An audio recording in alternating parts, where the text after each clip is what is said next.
Hooyah! This is Robin from the Back Pain Secret Podcast, and today we are going to talk about sciatica pain, letting go of good and bad things in order for you to reduce your sciatica pain. Gonna be right back, just gonna play the intro song. So, here's the important question. How can back pain sufferers like us, who don't want to use prescription drugs or go through surgery, heal our back pain? How do we live our daily lives in a way that allows us to go to work, take care of our families, enjoy life, and still manage our back pain? That is the question, and this podcast will give you the answer. My name is Robin Wakeham, and welcome to Back Pain Secrets. Okay guys, I'm back, and today's topic is sciatica pain. And for you that don't know what sciatica pain is, it's when you have pain in your back, buttock, down your leg, down to your foot. Okay, and you can have radiation, it can be tingling, it can burning sensation, it can be all kinds of stuff. And there's all kinds of exercises that you can do, there's all kinds of tips and tricks, but there's also some psychological things you can do to reduce your sciatica pain. And that's what we're going to talk about today, okay? It's letting go of good and bad things in your life in order for you to reduce your sciatica pain. So listen up, guys. As always, I have a patient story. We can call this gal Ashley, okay? Ashley I met a few years back. It's a made-up name, of course, to protect the innocent. And she's about 43 years old. She has 2 kids, and she's divorced, okay? Currently, she's dating, and she's been suffering from back pain and sciatica for the past 3 years, okay? She's works as a bank mid-level assistant to some top person there in the company, she was telling me. So she works in kind of a strict environment there in the bank, you know.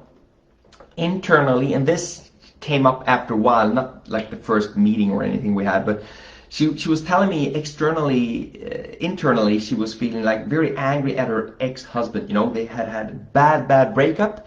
I didn't really know the details about it, but she was very upset about that. She was also telling me she had problems like with her parents growing up, something with her dad or mom, that she was also had this anger inside of her that was just like bugging her, you know. And also the boss at work, okay? She had some feelings that the current boss wasn't really treating her in the manner she wanted to, okay? And the worst feeling she had was really that she felt like she wasn't treating herself the way she should treat herself, you know. And this was in different ways, you know, but it was more or less, I understood what she was telling me about this when I actually met her and spent some time with her, because she was one of these people, you know, that Ashley, she never really said no to anything, you know. All the demands and stuff, you know, if someone asked her for help, she always was there doing it, you know. She was always trying to please everyone, but she never really spoke her mind, you know. She was kind of timid, didn't really talk too much, just more listened. She was in the background, and she never wanted the spotlight on herself, you know, and that's okay, you know. A lot of people don't like that, and it's totally okay. But the problem with that is that if you never express what you think or what you want to do and stuff like that, then that shit builds up inside of your body, and you're gonna feel resentment to the world and just become bitter, okay? A little tip there. But anyway, so Ashley was telling me all about this and her back pain. That was the reason why she was coming to me, her back pain, her pain in her leg, okay? And after a few visits there, we had a chat, you know, and she hit kind of a wall. Her ex-husband, the problems with her ex-husband regarding the kids, something with that, just increased, you know. So that was a lot of stress. They were like bickering about that, about the kids. Also, she got a new boss at work that actually reminded her of her ex-husband. So that even pissed her off even more, you know. And also, she was a soccer mom, okay, Ashley.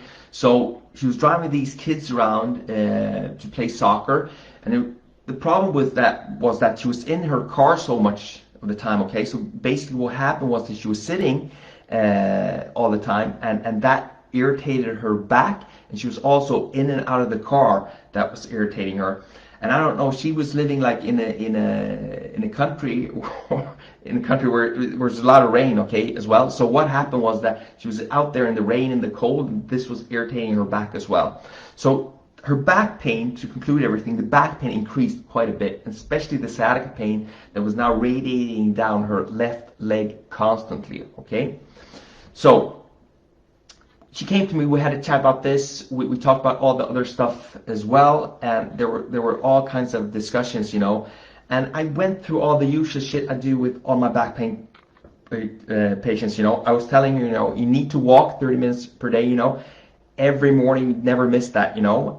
She had all kinds of different excuses for this, and I told her, you know, your back doesn't really give a shit, you know, you need to get that in. Even if it's not in the morning, you need to do it on your lunch break, you need to do it in the evening, you need to get that in order for you to give your back the best possible situation to heal, okay? You also need to get your boss to get a standing desk, and if you're working at a bank, they have the money and funds for that. So you need to get a standing desk and start off to stand like maybe 30 minutes in the morning, 30 minutes after lunch, and in the afternoon. So you got some core stability exercises as well, okay?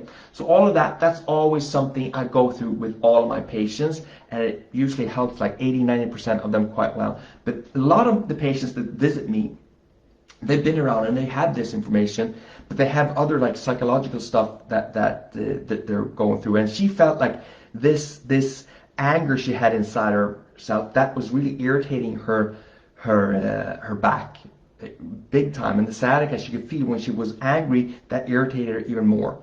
So what we talked about, you know, I told her straight out, you know, you have to let go of your negative feelings, you know, that's this negative and this hatred and this anger. You gotta let that go in order for you to heal, okay?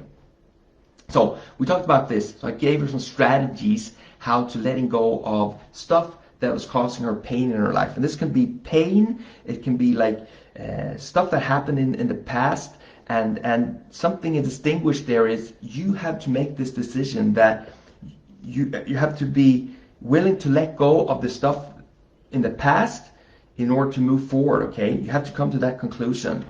And you have to make that commitment that your future is going to be more important than your past, I was telling her, you know.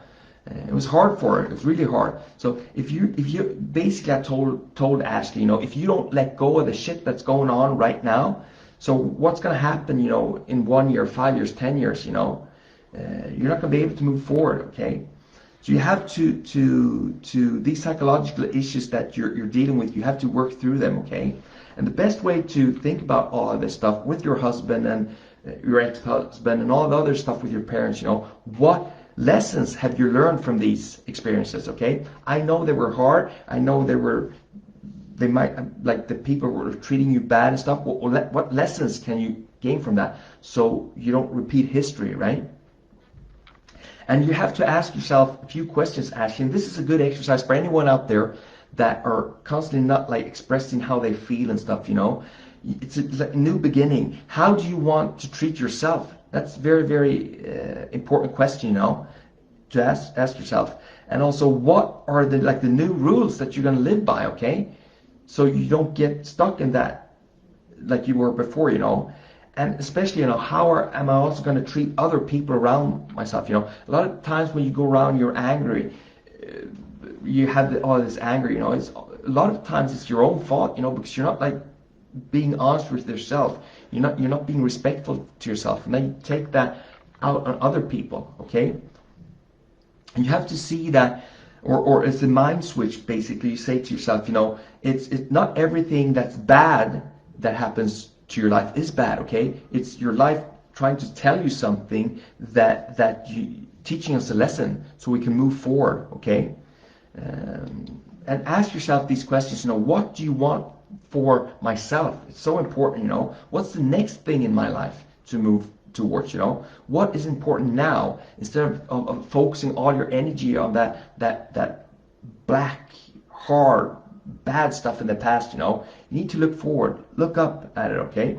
And it's very easy, you know. I meet a lot of people, and a lot of people, the relationship they're in is a big part of their life, like it should be. But sometimes when that relationship, for whatever reason, ends, you know, there's very, very easy to become very negative and depressed, and you're just focusing on the relationship, you know, in your life. But you have to look at your life from all the different aspects, you know, and let's say that you were in a relationship, a long relationship, and it ended, okay?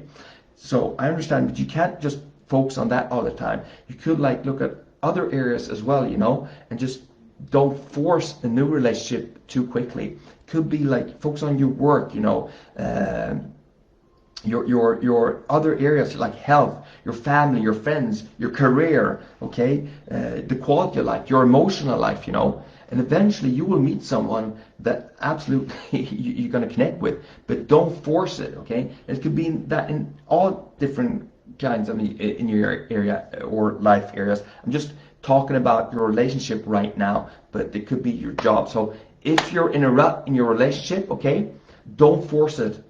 Work on other areas of your life, okay? And your relationship will eventually, you'll find someone, you'll meet someone, and you go for it from there, okay? So that was like letting go of the stuff that's not good in your life. But then again, sometimes you have to let go of stuff that's good in your life. And that's hard, you know, because this is something that you get a payoff from, that you enjoy, but you know you need to let go of this in order for you to get something great or something even better, okay? And this is hard.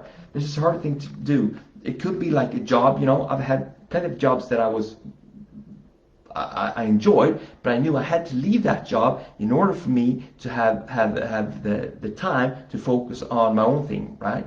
So right now I'm doing what I want to do, you know. I could like make more money. I could do other things in the old job, but I'm my own person now, okay? I'm doing this online thing. This is my dream, to help 1 million people to reduce their back pain and sciatica pain. So I need to do this, okay? That was scary, but it feels right in the heart, and I'm doing it, okay?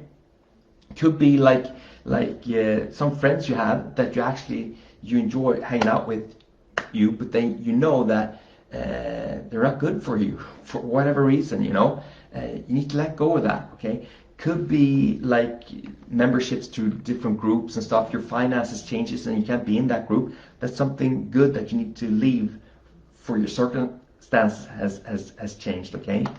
And I would say the best way to like leave that or letting go of good stuff is basically the same thing you need to do when you're letting go of bad stuff, okay? But the distinguishing, or the thing that you should also do is, if something good has happened in your life, whatever, it could be a relationship, a job, or a friendship, whatever, you know, if you need to leave that, you should do it respectfully, okay? Because this experience in your life has actually provided value for you, and you don't like, make sure that the person or job or whatever relationship, that they understand that you appreciate the time you've had together, I would say, you know, because that's important. It's also going to feel nice for you when you look back at that you ended it in a nice manner. Okay, guys, a lot of touchy-feely stuff, you know, but this stuff is important, you know. This can absolutely affect your back pain and your sciatic pain so much. You need to let go of bad stuff in your life in order to move forward, reduce the stress and pain in your back, buttocks, and in your mind, okay? So guys, I hope you have a great day. I'm going to be here tomorrow. And guys, remember, just one step away from healing your back pain. Bye-bye. Want more back pain secrets? Then go ahead and get your free copy of my best-selling book, Back Pain Secrets, at backpainsecrets.com. Inside this book, you will find my top secrets to healing your back pain without prescription drugs or surgery that have helped thousands of other people just like you.